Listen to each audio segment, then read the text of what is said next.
Web development interview can be tough, but you don't need to know everything. So every week I'll be sharing 10 HTML and CSS interview questions to help you get ready step by step. Yes guys, so let's go. So जो हमारा सबसे पहला question है that is what is semantic HTML. Semantic HTML क्या होता है? Using right HTML tag for right purpose. जैसे हमारा हेडर हो गया, सेक्शन हो गया, आर्टिकल हो गया, etcetera etcetera, instead of using div everywhere. Div avoid करना है. जो ये मीनिंगफुल हमारे टैग्स होते हैं we will utilize that. Okay, इनका बेनिफिट क्या होता है? बेटर फॉर SEO, एक्सेसिबिलिटी के लिए होता है, end of course code clarity में हेल्प करता है ना. आप डिव डिव डिव भर दोगे तो आपका कोड मैसी हो जाएगा. Okay, so let's move to the next question. What is difference between div and section? आ गया वही क्वेश्चन. ओके, डिव हमारा क्या होता है? इज जस्ट लाइक जो हमारा बॉक्स होता है कार्टन विदाउट एनी लेबल और एकदम ये एग्जांपल मैं ऑलरेडी दे चुकी हूँ बट मैं फिर से दे देती हूँ.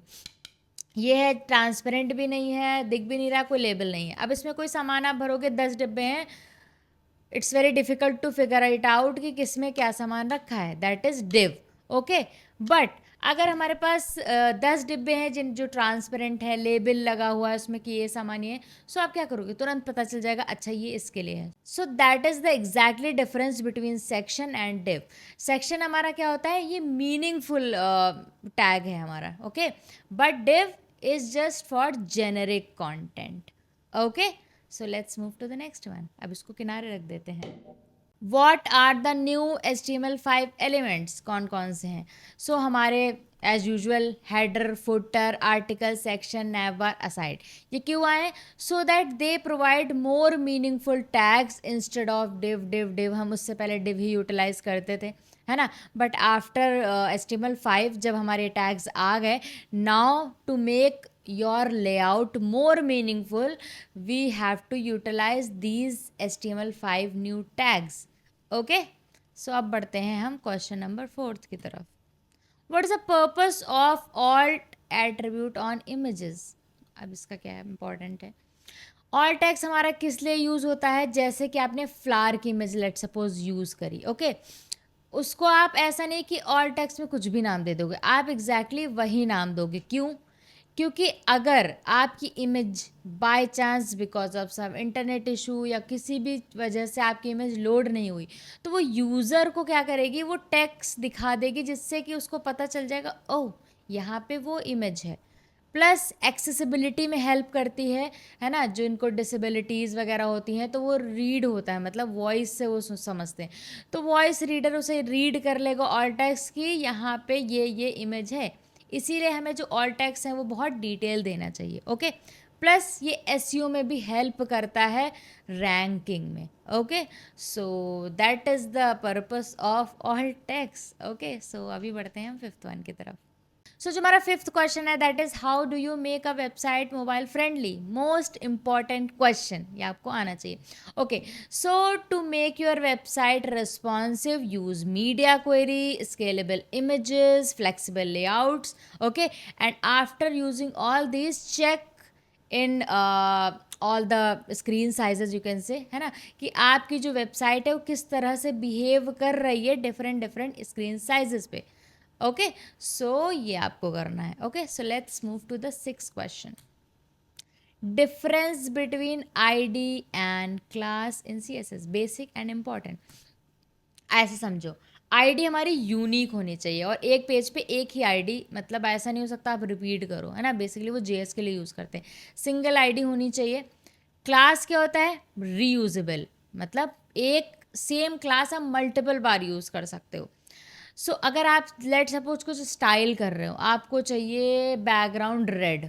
ओके, बट आपको बैकग्राउंड रेड 10 जगह चाहिए, तो आप क्या करोगे? एक जगह पे मेंशन कर दोगे कलर, बैकग्राउंड कलर, और उस पर CSS दे दी BG कलर रेड. ओके, फिर आप क्या करो? जहाँ जहाँ पे आपको रेड चाहिए just keep calling that class, but आपको ID सेम एक ही ID, मतलब जैसे आप सेक्शन क्रिएट कर रहे हो तो आप सेक्शन पे एक ID दे दो, दूसरे सेक्शन पे दूसरी ID दे दो. Don't use multiple IDs for every section. Okay, so now let's move to the 7th question. What is specificity in CSS? ये मुझे प्रोनाउंस करने में बहुत प्रॉब्लम होती है. सो ये क्या होता है, हमारा ऑर्डर बताता है कि किस CSS की मतलब प्रायोरिटी ज़्यादा होगी. ओके, सो इनलाइन, अगर हम इनलाइन CSS यूज़ करते हैं उसकी हायर प्रायोरिटी रहती है. देन ID पे CSS यूज़ करते हैं, less than inline. Then CSS जो हमारी मतलब क्लास होती है, सॉरी जो क्लासेस होती हैं उस पर हम कोई स्टाइलिंग करते हैं, थर्ड प्रायोरिटी. देन हमारी एलिमेंट पे like P tag, div tag directly. तो ये हमारा जो है प्रायोरिटी जो ऑर्डर रहता है वो उस तरह से रहता है, inline, ID, class, element. Okay, so ये आपको पता होना चाहिए. Some time we have to override CSS. So आप किस तरह से ओवरराइड करोगे, लेट सपोज है ना किसी पर्टिकुलर सेक्शन के लिए, तो आपको ये नहीं पता होगा, देन आप ओवरराइड नहीं कर पाओगे. ओके, इसीलिए क्वेश्चन पूछा जाता है इंटरव्यू में. Okay, so let's move to the 8th question. What is box model in CSS? पूरा लेआउट हमारे बॉक्स मॉडल पे ही डिपेंड है, क्योंकि बॉक्स मॉडल हमारा क्या होता है, पूरा बॉक्स पैकेज होता है जिसमें हमारे सब चीज़ें इंक्लूड होती हैं. कैसे? हमारे 4 पार्ट्स होते हैं, कंटेंट हो गया, पैडिंग हो गया, बॉर्डर हो गया, मार्जिन हो गया. ओके, कुछ इस तरह से बॉक्स दिखता है. कंटेंट जिसमें हम एक्चुअल कंटेंट लिखते हैं, okay, text, images, etcetera etcetera. फिर हमारा आता है पैडिंग. पैडिंग मतलब कंटेंट के ऊपर आप जो है जो भी स्पेसिंग लगाओगे वो हो गया. फिर आता है बॉर्डर. बॉर्डर हमारा क्या करेगा, पैडिंग के साथ कंटेंट को रैप कर लेगा, बॉर्डर लगा देगा. मार्जिन, मार्जिन क्या करेगा, बॉर्डर के आउटर साइड में स्पेस प्रोवाइड करेगा आपको. ओके, सो ये आपको बहुत अच्छे से डिटेल में पढ़ना है कि कौन सा मार्जिन ऊपर लगती है, आउटसाइड लगती है, पैडिंग इनसाइड लगती है, बॉर्डर हमारी कहाँ लगती है, जिससे कि आप स्पेसिंग एंड ऑल क्रिएट कर सको. तो इसको बहुत डिटेल में समझना है और ये क्वेश्चन पूछा जाता है क्योंकि लेआउट हमारा पूरा का पूरा बॉक्स मॉडल पे डिपेंडेंट है. ओके, सो अब बढ़ते हैं हम क्वेश्चन नंबर 9 की तरफ.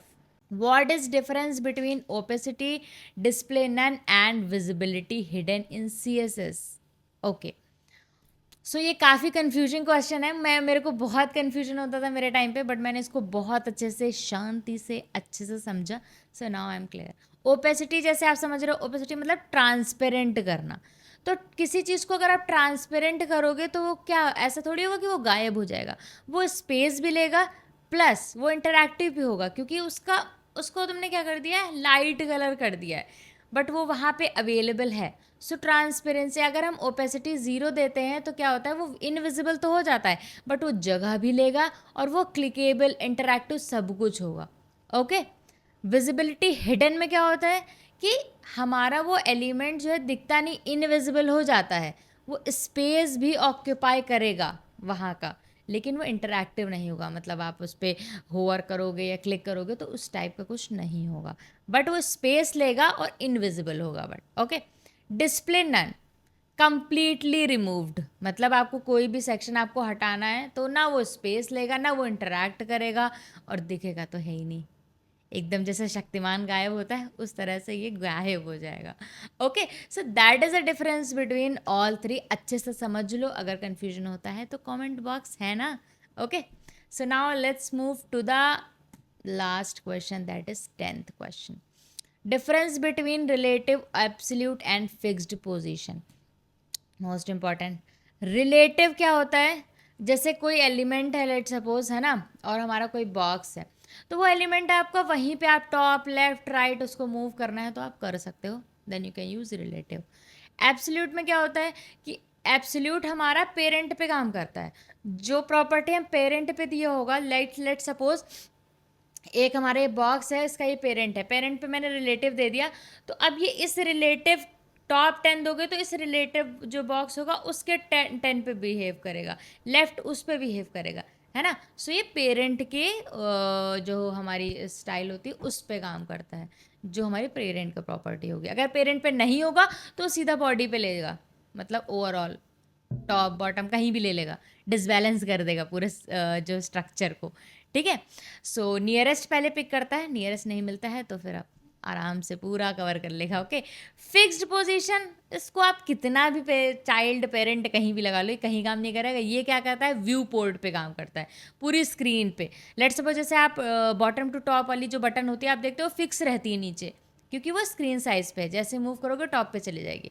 तो ये हमारी ओवरऑल व्यू पोर्ट पे काम करती है। ओके, सो दैट्स इट, यही हमारे 10 क्वेश्चन थे। Next week will cover more 10 questions. इस तरह से हम 10 क्वेश्चन एवरी वीक कवर करेंगे। सो ये आपको वीडियो कैसे लगी, या क्या ये सीरीज़ आपके लिए हेल्पफुल है, वो हमें ज़रूर कमेंट में बताएं। ओके, जिससे कि हमें आगे वीडियोस इसी सिमिलर बनाने में मोटिवेशन मिलेगा। Okay, so okay, all the best for your interview, and मिलते हैं नेक्स्ट वीडियो में। Till then bye bye guys, keep learning, keep coding.